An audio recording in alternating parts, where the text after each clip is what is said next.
दोस्तों, गवर्नमेंट ने बजट 2023 के अंदर इनकम टैक्स के जो स्लैब है उसके अंदर कुछ चेंजिंग करी है। ये हम सब ने देख लिया। लेकिन अब ये जो नया स्लैब रेट आया है उसको लेके जो अकाउंट्स फील्ड में नए अकाउंटेंट लोग हैं उनके माइंड में बहुत बड़ा कन्फ्यूजन है। कन्फ्यूजन अभी जो प्रेजेंट टाइम के अंदर यानी कि फाइनेंशियल ईयर 22-23 के अंदर जो इनकम टैक्स का स्लैब चल रहा है उसको लेके भी है, और जो नया स्लैब है, हालांकि जो नया स्लैब फाइनेंशियल ईयर 23-24 से एप्लीकेबल होगा उसको लेके भी बहुत बड़ा कन्फ्यूजन है।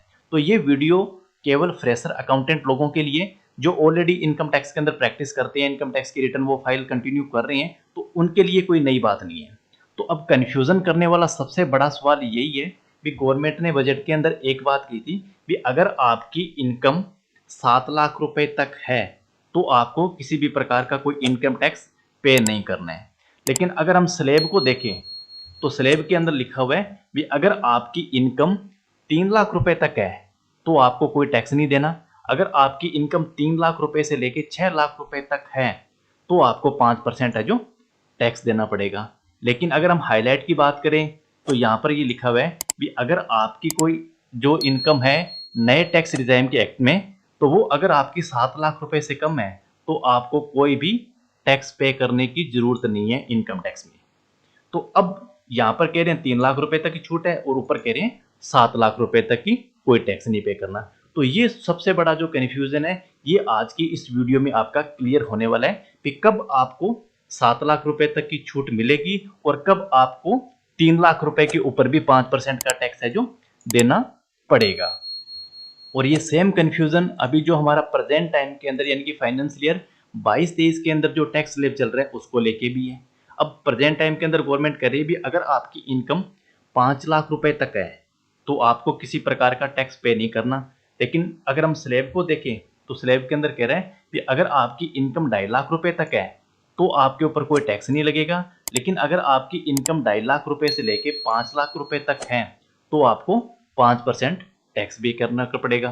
तो अब 5 लाख रुपए का जिक्र यहाँ पर भी कुछ भी नहीं है, लेकिन 7 लाख रुपए का जिक्र इस नए स्लैब के अंदर भी नहीं है। तो आज की इस वीडियो में हम सीखने वाले हैं भी 7 लाख रुपए की इनकम आपको किस नजरिए से देखना है, कब आपको कैलकुलेशन किस प्रकार से करनी है 7 लाख रुपए की, और प्रेजेंट टाइम का जो हमारा स्लैब है उसमें 5 लाख रुपए की कैलकुलेशन आपको किस प्रकार से करनी है। आपको पूरा प्रैक्टिकल सिखाया जाएगा एक्सेल के अंदर भी किस तरीके से इनकम टैक्स की जो कैलकुलेशन करी जाती है। तो एक वीडियो एक फ्रेशर अकाउंटेंट के लिहाज से बहुत ज़्यादा इंपॉर्टेंट है। तो वीडियो को पूरा देखोगे तो सारी स्टोरी आपको अच्छी तरीके से समझ में आ जाएगी। सारा सस्पेंस आपका 5 लाख का और 7 लाख का ये जो दूर होने वाला है। तो नमस्कार दोस्तों, मेरा नाम है मोहन सुथार और स्वागत आप सभी का एक बार फिर से आपकी अपनी इस यूट्यूब चैनल पे। तो वीडियो की शुरुआत करें उससे पहले आपसे एक छोटा सा निवेदन भी है, अगर आप इस चैनल पर पहली बार आए हो तो चैनल को सब्सक्राइब जरूर कर लेना, साथ में नोटिफिकेशन बेल को भी आप जरूर हिट कर लेना, क्योंकि आगे भी आपको इस चैनल पर इसी टाइप की नॉलेजेबल वीडियो लगातार मिलती रहेगी। और वीडियो पसंद आए तो लाइक करना, ज़्यादा से ज़्यादा वीडियो को शेयर करना। तो दोस्तों, सबसे पहले हम इनकम टैक्स के कैलकुलेटर को ओपन कर लेते हैं। आप इनकम टैक्स का कैलकुलेटर ऑनलाइन भी देख सकते हो या डाउनलोड भी कर सकते हो, कोई दिक्कत नहीं है। तो दोस्तों, अगर आप पुराने अक्रम स्लैब की बात करें तो आप यहाँ पर देख सकते हो, यहाँ पर लिखा हुआ है भी हम जो अभी चेक कर रहे हैं वो फाइनेंशियल ईयर 23-24 के लिए है। यानी कि जो हमारा 1 अप्रैल 2023 से जो फाइनेंशियल ईयर स्टार्ट होगा उसका जो रिटर्न आप जब 1 अप्रैल 24 से लेकर 31 मार्च 25 के बीच में जब आप रिटर्न फाइल करोगे तब आपके ऊपर जो नया टैक्स स्लैब है वो लागू होगा। तो अगर हम बात करें भी फाइनेंशियल ईयर 22-23 के अंदर, तो 22-23 के अंदर स्लैब के अंदर हमारे पास 3 ऑप्शन बचते हैं भी। अगर आपकी एज 0 से लेके 60 साल तक है तो आपका टैक्स रेट अलग हिसाब से लगता है। 60 साल से ज़्यादा और 80 साल तक है तो टैक्स रेट आपका अलग साथ चेंज हो जाता है, और 80 साल से ज़्यादा है तो आपका टैक्स है जो चेंज हो जाता है। लेकिन हम यही मान के चलेंगे कि हमारी एज इस कैटेगरी के अंदर है, तो इसके लिए हम करेंगे गो टू नेक्स्ट। तो अब हम यहाँ पर इनकम फ्रॉम सैलरी के अंदर कुछ डाटा यहाँ पर फीड करते हैं। तो सबसे पहले हम चलते हैं 5 लाख रुपए तक की हम इनकम यहाँ पर फीडिंग करते हैं और हम चलते हैं गो टू नेक्स्ट स्टेप पे। तो जैसे ही हम गो टू नेक्स्ट स्टेप पर आएंगे तो यहाँ पर हमारे से कुछ डिडक्शन मांगी जाएगी, यानी कि जो हमने इन्वेस्टमेंट कर रखी है। अब सबसे बड़ा सवाल आता है भी इन्वेस्टमेंट हम किसको बोलते हैं। तो बहुत सारा कन्फ्यूजन होता है लोगों के मन में भी हमने कोई प्रॉपर्टी खरीद ली, उसके अंदर हमने इन्वेस्टमेंट कर लिया, तो वो उस इन्वेस्टमेंट की यहाँ पर बात नहीं हो रही है। यहाँ पर उस इन्वेस्टमेंट की बात हो रही है अगर आपने कोई ऐसी इन्वेस्टमेंट करी है जो इनकम टैक्स के एक्ट के छूट के दायरे के अंदर आती है। जैसा कि आप देख सकते हो भी जो हमारी बेसिक डिडक्शन है जैसा कि एटीसी। अब एटीसी रूल के अंदर क्या होता है, जैसे आपने कोई इंश्योरेंस वगैरह करवा रखा है या आपने कोई पीपीएफ है, कोई म्यूचुअल फंड के अंदर आपने कोई इन्वेस्टमेंट कर रखी है टैक्स सेविंग के पर्पज से, तो उस टाइप की डिडक्शन की कैटेगरी आपकी 80C के अंदर आती है। तो इसी तरीके से कुछ 80D के अंदर भी आती है, जैसे कि आपने कोई मेडिकल प्रीमियम ले रखा हो, ठीक है ना, हेल्थ चेकअप का उस टाइप का कोई, उसके अंदर आप छूट ले सकते हो। तो इसके बारे में हम डिस्कस करेंगे, लेकिन अभी तक हम इस चैप्टर को चेंज मतलब कोई भी इसके अंदर चेंजिंग नहीं कर रहे, हमने केवल हमारी इनकम फीडिंग करी है 5 लाख रुपए की और उसके ऊपर हम टैक्स की कैलकुलेशन देखते हैं।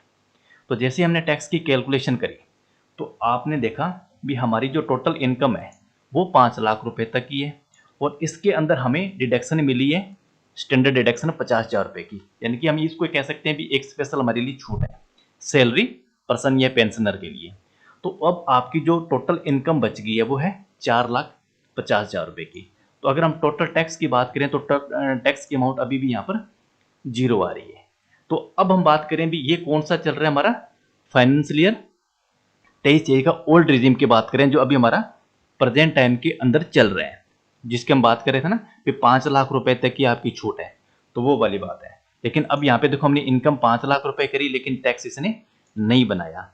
तो अगर हम इसको स्लैब को देखें तो स्लैब के अंदर ये था कि अगर आपकी इनकम 2.5 लाख रुपए से लेके 5 लाख रुपए तक तो आपको 5% का टैक्स है जो पे करना पड़ेगा। लेकिन अभी जो प्रेजेंट टाइम के अंदर हमारे स्लैब चल रहे हैं उसके अंदर भी 2 हमारे टैक्स रिजाइम एप्लीकेबल है।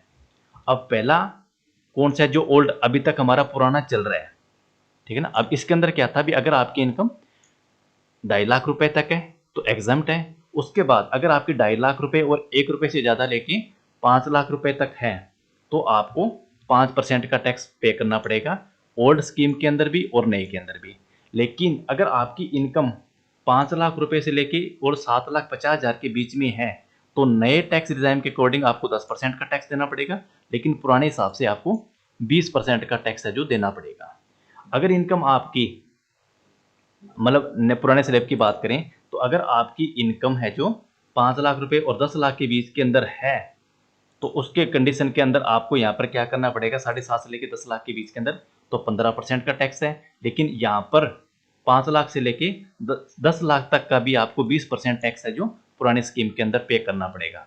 और अगर आपकी 10 लाख से ज़्यादा लेके 15 लाख है तो 30% है। लेकिन नए रिजाइम के अंदर आपको क्या करना पड़ेगा, जैसे भी 2.5 लाख रुपए की इनकम आपकी प्लस हो जाएगी ये 5% का आपका जो टैक्स रेट है वो इंक्रीज होता जाएगा। तो ये तो जाए अभी हमारे जो प्रेजेंट टाइम फाइनेंशियल ईयर 22-23 के अंदर जो चल रही है, ये हमारा पुराना चल रहा है, ये हमारा 21 के अंदर नया स्लैब है जो गवर्नमेंट लेके आई थी। अब इसकी जगह जो हमारा 23-24 के अंदर जो नया रिजीम बजट 2023 के अंदर जो घोषणा हुई है वो एप्लीकेबल हो जाएगा। तो अब हम बात करते हैं अब यहाँ पर हमारा इस कंडीशन के अंदर जो हमारी 5 लाख रुपए तक इनकम वाली जो छूट है वो बात अब यहाँ पर लागू होती है। लेकिन अब हम थोड़ी सी इस इनकम के अंदर कुछ चेंजिंग करते हैं। तो अब हमारे बात करें भी पोस्ट बजट जो फाइनेंस 23 है उसके अंदर भी हमारा जो टैक्स है नहीं लग रहा है, स्टैंडर्ड डिडक्शन की छूट हमें यहाँ पर भी मिल रही है और यहाँ पर भी मिल रही है। तो हम वापस चलते हैं इनकम के, इनकम हम यहाँ पे थोड़ा सा बढ़ा के 8 लाख रुपए की करते हैं और छूट हमने यहाँ पर भी नहीं ली है किसी टाइप की। तो अब आप देखोगे अब यहाँ पर क्या हुआ भी आपकी इनकम कितनी हुई 8 लाख, स्टैंडर्ड डिडक्शन की आपको छूट मिल गई, टोटल आपकी इनकम कितनी होगी 7,50,000 रुपए की। लेकिन यहाँ पर 65,000 रुपए का टैक्स बन गया। अब ये 65,000 रुपए का टैक्स क्यों बना भी, अब हमें इसकी टैक्स की कैलकुलेशन किस हिसाब से करनी है। अब यहाँ पर आपका जो नया नियम है ना कौन सा 2.5 लाख रुपए से लेके 5 लाख के बीच वाला, अब वो फॉर्मूला अब आपके ऊपर लागू हो रहा है। किस प्रकार से लागू हो रहा है उसको हम चेक कर लेते हैं। एक्सेल पे चलते हैं और फॉर्मूला लगाते हैं। अब हमने ग्रोस इनकम डाली 8 लाख रुपए की, ठीक है। अब 8 लाख रुपए के आधार पे आपकी 50,000 रुपए की स्टैंडर्ड डिडक्शन की हमने छूट ले ली, 7,50,000 रुपए हमारी इनकम बच गई।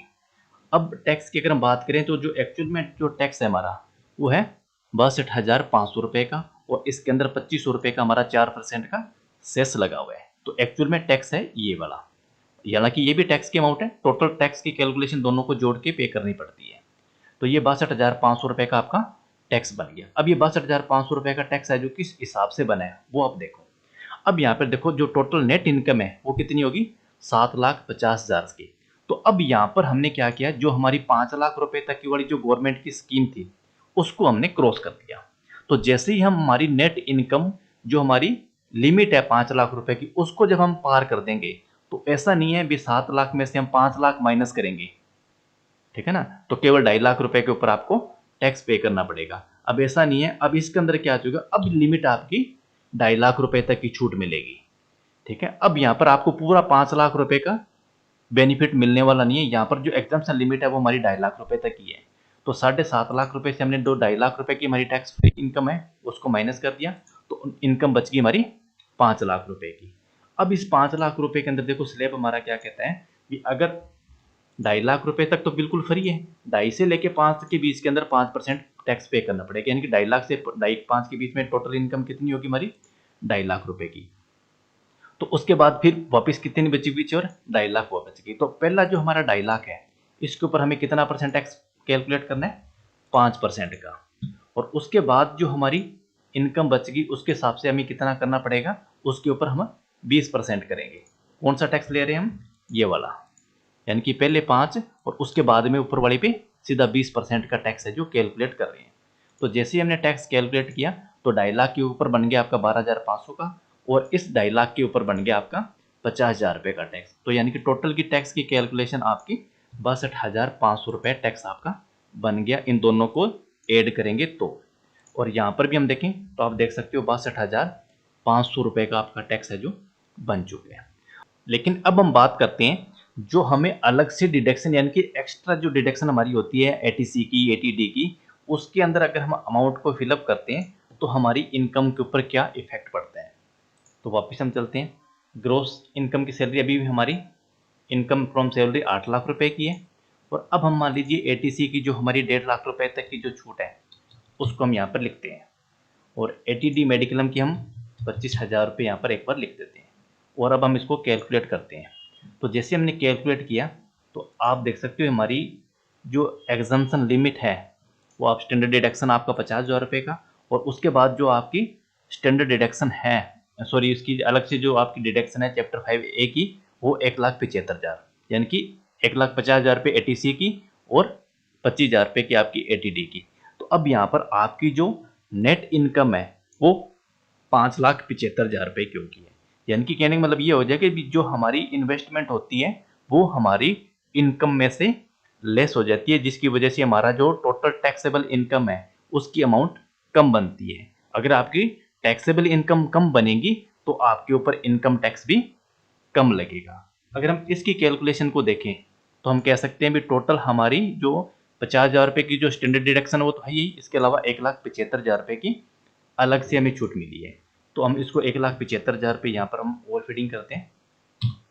तो अब आप देख सकते हो जो टोटल इनकम आपकी है वो कितनी होगी, 5,75,000 रुपये। लेकिन अभी भी हम 5 लाख रुपए वाली लिमिट को क्रॉस कर रहे हैं, तो अब हमारे ऊपर वो 2.5%, 2,00,000 से 5 लाख रुपए तक का जो 5% वाला जो स्लैब है वो अभी भी हमारे ऊपर एप्लीकेबल हो रहा है। तो अब एप्लीकेबल होगा तो टैक्स हमारा कितना बनेगा, 27,500 का। अगर हम कैलकुलेटर की बात करें तो कैलकुलेटर ने भी 27,500 रुपये की ही कैलकुलेशन करी है। अब ये कैलकुलेशन हुई किस हिसाब से है, तो 5,75,000 की इनकम, 2.5 लाख रुपए की जो हमारी छूट है वो हमने यहाँ पर माइनस कर दी, तो जो टोटल इनकम आपकी वो बच गई 3,25,000 रुपये की। अब ये 3,25,000 रुपये के अंदर जो हमारा 2.5 लाख रुपए तक का जो फर्स्ट स्लैब है उसके ऊपर तो 12,500 लग गया, और उसके बाद में हमारी बच गई 75,000 रुपये की। अब ये 75,000 की कौन सी बच गई, 3,25,000, और 3,25,000 में 2.5 लाख रुपए का टैक्स हमने पहले ही लगा दिया, तो अब हमारी पीछे बच गई 75,000। अब इस 75,000 रुपये के ऊपर आपका 20% का टैक्स है जो अलग लगेगा, तो दोनों टैक्स मिला के 27,500 रुपये की कैलकुलेशन हो जाएगी। अब ऐसा नहीं है भी नेट इनकम आपकी 5,75,000 है तो छूट अब यहाँ पर आप 5 लाख रुपए की ले लोगे, अब ऐसा बिल्कुल नहीं होगा। ऐसे करने से आपके टैक्स की कैलकुलेशन है जो गड़बड़ा जाएगी। अब 5 लाख रुपए की आप छूट नहीं ले सकते, अब आपको छूट है यहाँ पर 2.5 लाख रुपए तक की ही मिलेगी। तो उम्मीद है इस वीडियो से आपको समझ में आ रहा होगा। यानी कि कहने का मतलब ये हो गया भी अगर आपकी नेट इनकम 5 लाख रुपए की लिमिट की बात करें तो 4,99,999 रुपए तक की है तो आपको कोई टैक्स नहीं है। अगर 5 लाख रुपए से आपने 1 रुपया भी क्रॉस कर दिया तो उस कंडीशन के अंदर आपके ऊपर ये जो टैक्स स्लैब है उस कंडीशन के अंदर लागू हो जाएगा। अगर आपकी जो नेट इनकम सब कुछ डिडक्शन करने के बाद में 5 लाख रुपए से कम रहती है तो आपके ऊपर कोई भी टैक्स है जो देने की आवश्यकता नहीं है। तो अब हम बात करते हैं इनकी डिडक्शन की। तो अब ये डिडक्शन है जो हमारा केवल आपको ओल्ड टैक्स के अंदर स्कीम के अंदर ही मिलेगा, और जो हमारी जितनी भी हम छूट ले रहे हैं एटीसी की, एटीडी की, एचआरए की, हाउस लोन इंटरेस्ट की, तो वो हमारा इसके अंदर कोई भी छूट हम नहीं लेंगे। इसके अंदर जितनी भी आपकी इनकम है उस इनकम को आपको फ्लैट रेट मानते हुए उसके ऊपर इनकम टैक्स आपको इस टैक्स परसेंटेज के अकॉर्डिंग आपको तय करना है। तो सेम स्लैब हमारा फाइनेंशियल जो 23-24 के अंदर एप्लीकेबल होगा, जो नया रिजाइन है उसके अंदर भी सेम कंडीशन यही है भी अगर आपकी इनकम 7 लाख रुपए तक है यानी कि 1 रुपया भी ऊपर नहीं है तो आपको टैक्स देने की जरूरत नहीं है। अगर आपकी इनकम मान लीजिए 7,50,000 रुपये बनती है, तो जैसे हमने 7,50,000 रुपये यानी कि अब ये कौन सी इनकम मानी जाएगी, नेट इनकम। अब इसके अंदर भी आपको केवल स्टैंडर्ड डिडक्शन मिलेगा, आपकी जितनी भी छूट है वो उसका छूट का फायदा आप इस स्लैब के अंदर भी नहीं ले सकते, ये आपको ध्यान में रखना है। तो अब हमारी इनकम नेट इनकम कितनी होगी, 7,50,000 रुपये। अब हमारे ऊपर ये जो नियम है 3 लाख रुपए से पहले 3 लाख रुपए के ऊपर आपको अलग परसेंटेज देना पड़ेगा, उसके बाद वाली इनकम के ऊपर आपको 10% है जो टैक्स देना पड़ेगा। अब इसके अंदर जहाँ पर हमने ओल्ड के अंदर हमने 2.5 लाख रुपए हमने कम किया था, तो यहाँ पर अब आपकी जो छूट है वो 50,000 रुपये अलग से बढ़ा दी है, वो अब 3 लाख रुपए तक हो चुकी है। 3 लाख रुपए तक आपका कोई टैक्स नहीं लगेगा। तो अगर हम बात करें इसकी अमाउंट की, तो ये हमारी जो 3 लाख रुपए की इनकम है वो हम माइनस करते हैं, तो 750 में से 3 लाख रुपए हमारे माइनस हो गए, तो अब कितनी इनकम बच गई हमारी, 4,50,000 रुपये। तो अब 4,50,000 रुपये के अंदर हमारा टैक्स स्लैब कहता है भी आपका जो पहला 3 लाख रुपए है उसके ऊपर आपको पे करना है 5% का, जो बनेगा 15,000 रुपये। ठीक है, इसके अंदर हम इसको माइनस करते हैं 3 लाख रुपए का, 3 लाख रुपए का 5% यानी कि 15,000 रुपये। और उसके बाद में आपकी इनकम कितनी बचेगी, जो जितनी इनकम बचेगी उस परसेंट का आपको 10%। तो यानी कि इस हिसाब से आपको स्लैब इसके अंदर हिसाब से काउंटिंग करनी पड़ेगी। ये नहीं है भी जितनी इनकम आपकी 7,50,000 रुपये होगी तो यहाँ आप 7 लाख है जो इसको माइनस कर दोगे। अब 7 लाख रुपए का नियम लागू नहीं होगा। 7 लाख नियम आपका तब तक लागू रहेगा जब तक आपकी ये जो इनकम है ये आपकी यहाँ तक चल रही है, बस। चाहे कि 6,99,999 यानी कि 7 लाख रुपए तक 1 रुपया ऊपर होते ही आपका ये स्लैब है जो एप्लीकेबल हो जाएगा। तो उम्मीद है आपको ये जो कन्फ्यूजन है भी 7 लाख रुपए तक कब फ्री है, 5 लाख रुपए तक कब फ्री है और कब आपको 3 लाख रुपए के ऊपर भी टैक्स है जो पे करना पड़ सकता है, तो इस हिसाब से आपको कैलकुलेशन करनी है। वीडियो अगर आपको पसंद आई, नॉलेजेबल लगी, तो प्लीज़ आप वीडियो को जरूर लाइक करना, ज़्यादा से ज़्यादा वीडियो को शेयर भी करना।